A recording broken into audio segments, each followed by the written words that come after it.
nos da mucho gusto en este contexto poder conversar esta mañana y le damos la bienvenida. Saludamos a Diana Areli Valenzuela. Ella trabaja en la Secretaría del Medio Ambiente en la Estrategia de Desarrollo para Mujeres y actualmente es profesora universitaria. También es colaboradora de SPR Informa y esta mañana vamos a hablar con ella sobre este tema. Diana, muy buenos días, qué gusto saludarte. ¿Cómo estás?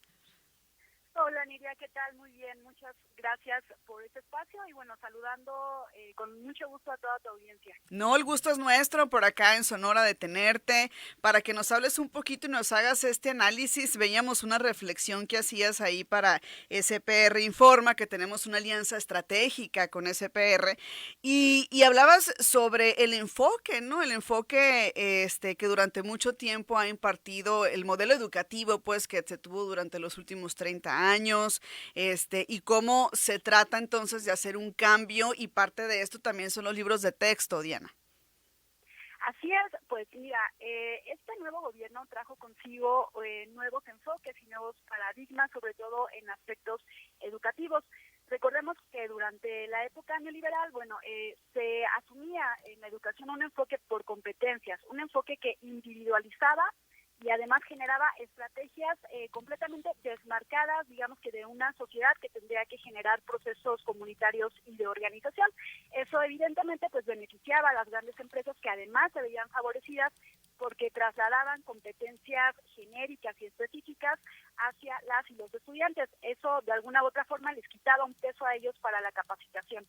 Entonces, este nuevo enfoque lo que plantea es justamente lo contrario, que los procesos educativos no individualicen, sino generen organización comunitaria y humanista, ¿no? Uh -huh. Ese es entonces, digamos que el nuevo paradigma que está permeando en la educación a partir de la nueva escuela mexicana y del nuevo currículum nacional. Diana, ¿qué entendemos por enfoque comunitario? Te pregunto porque es un término que escuchamos de manera recurrente cuando nos referimos a la nueva escuela mexicana y que también está pues adaptado también a los libros de texto.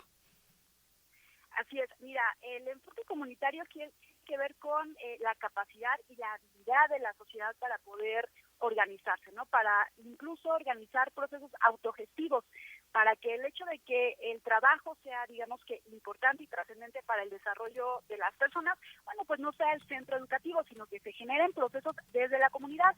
Y este enfoque ya se ha estado trabajando sobre todo con muchos pueblos originarios, con pueblos indígenas en resistencia, que lo que han hecho es que, bueno, de alguna u otra forma han permitido que procesos como, por ejemplo, el cultivo, ¿no? El cuidado del medio ambiente, procesos, por ejemplo, de organización como asambleas, bueno, pues puedan funcionar y puedan ser sostenibles en esta forma tan extractivista, ¿no? De generar procesos incluso que tienen que ver con cuestiones capitalistas. Entonces, ese es uno de los grandes retos que ahora tiene la educación en México, generar procesos y generar sobre todo proyectos comunitarios, ¿no? Proyectos que no sean únicamente para el beneficio y el interés de una sola persona, sino que también puedan proveer y ayudar a toda la comunidad, ¿no? Ese es justo uno también de los enfoques y de los ejes articuladores dentro de la nueva escuela mexicana.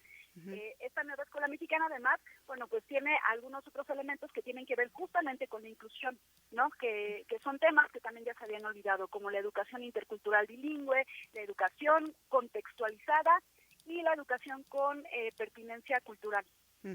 Diana, te voy a compartir algunas, a lo mejor situaciones o críticas que se le han hecho a los libros de texto gratuito por parte de líderes de opinión, por parte de la oposición y por parte de la población, de algún sector, pues, no de ahí de la población. Por ejemplo, han dicho que hay muchos errores en la redacción, que esto generalmente, pues, se van, ¿no? Errores ahí, y que cada año, cada ciclo escolar, pues, sí se detectan.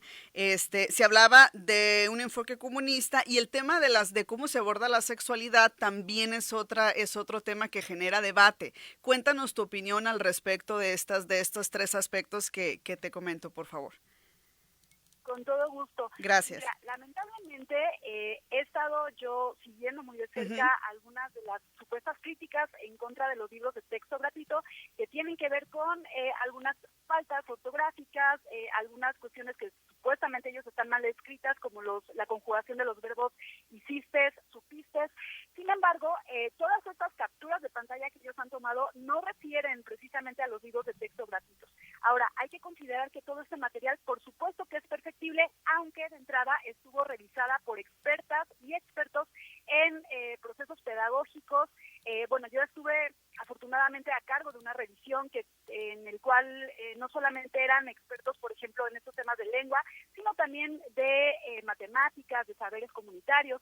Entonces, esos libros pasaron por una revisión escrupulosa y un diseño de los materiales. Ahora, yo creo que ahí el punto central no es si tienen errores, si no tienen errores, sino que quienes capitalizaron digamos que el diseño de los libros de texto en los sexenios anteriores, pues ahorita ya no se vieron beneficiados por las licitaciones millonarias que se hacían, y entonces lo que hacen es recurrir a descalificaciones que están haciendo hacia el contenido de los libros.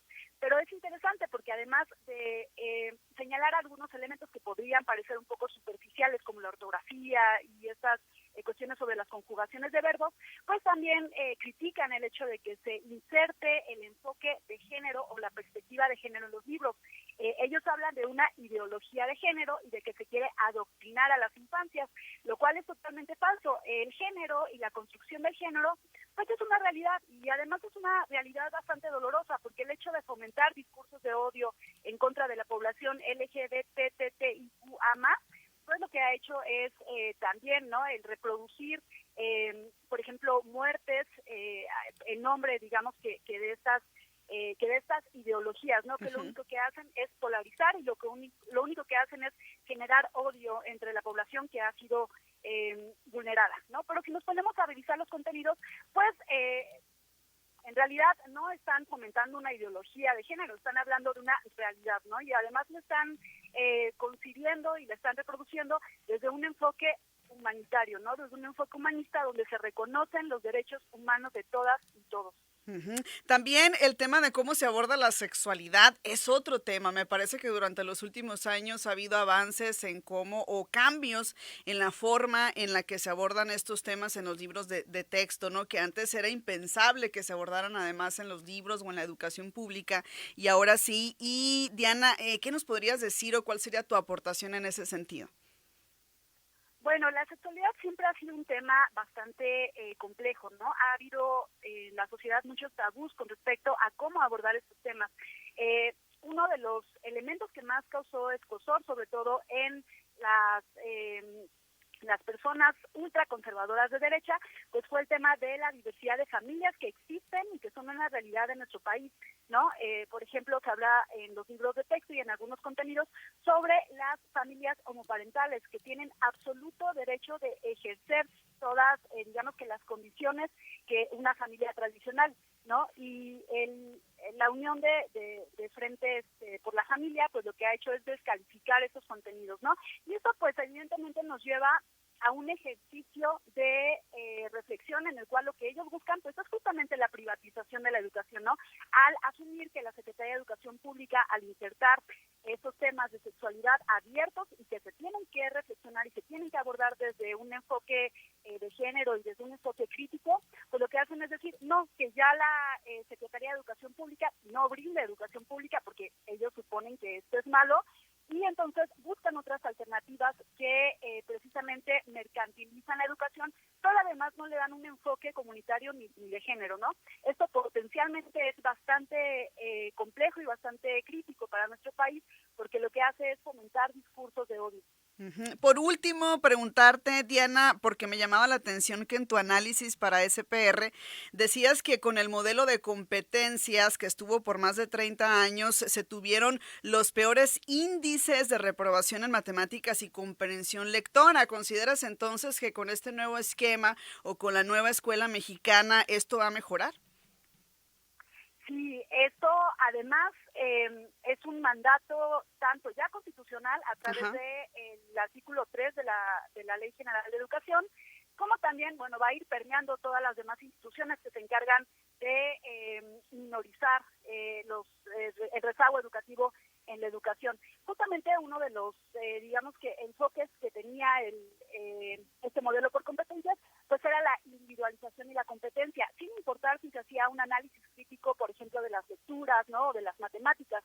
Y entonces esto generaba que las personas que tenían, digamos, una cierta vulnerabilidad social, pues no pudieran acceder a una educación que contemplara todas estas características, ¿no? Y, por ejemplo, si ahorita revisamos las estadísticas, el índice de analfabetismo en México sigue siendo de aproximadamente 30 millones de personas. Entonces, ha habido, digamos que incluso una fuga de presupuesto, porque el presupuesto que debería estar destinado para la educación básica y que además debería estar garantizado, pues de repente se duplicó, ¿no? Tomando en cuenta, por ejemplo, los altos índices de rezago educativo que prácticamente, digamos que reflejaban la misma cifra de las personas que están inscritas en la educación escolarizada a las que están inscritas, por ejemplo, en el INEA, ¿no? Entonces, digamos que esta duplicidad de funciones y de presupuesto, pues podría bien estarse distribuyendo hacia otras fuentes, ¿no? De conocimiento. Uh-huh. Entonces, el modelo por competencias hacía justamente eso, ¿no? Además, replicaba modelos educativos de otros países que no tenían nada que ver con el contexto mexicano. A raíz de todo ese análisis, pues se determina que el proceso y el enfoque por competencias no es redituable y además ni siquiera estaba basado, por ejemplo, en la realidad mexicana, y entonces se hace una adaptación de este currículum nacional. Uh-huh. Y ahí sí me gustaría hacer un comentario rapidísimo, porque se ha estado señalando que estos libros de texto lo que hacen es fomentar un modelo comunista, y lo único que, bueno, me resta a mí decir es que el comunismo es un sistema económico que redistribuye justamente la riqueza, ¿no? Que además sociabiliza los medios de producción, y los libros pues no están enfocados a crear un nuevo sistema económico, ¿no? Sino únicamente están enfocados a generar procesos de organización que hacen falta en nuestro país. Excelente, pues gracias Diana Areli Valenzuela por compartirnos estas impresiones sobre este tema que ha causado tanta polémica. Cada año ocurre algo similar cuando se va a iniciar un ciclo escolar. Te agradecemos muchísimo nos compartas este análisis. Te enviamos un saludo desde acá, desde Sonora. Igualmente, un saludo desde México, Niria, a ti y a toda tu audiencia y tu equipo de colaboradores.